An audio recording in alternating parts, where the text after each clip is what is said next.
Today, let's create a fun guessing game in Java. In this video and in this code, we'll use the random class. So, the super famous random class in Java to generate a secret number between 1 and 100. And then we'll use scanner to take input. So, we have used Java util scanner, and we have also used a new scanner with more. And now we use that to take input from the user. Inside a loop, the program checks. If the guess is higher, it tells you too high. If it's lower, it tells too low.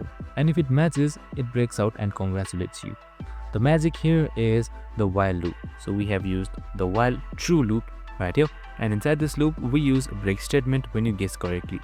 This way, the game continues until the right number is found. And that's it. That's how you easily build simple and interactive game in Java using loops. I hope this video helped.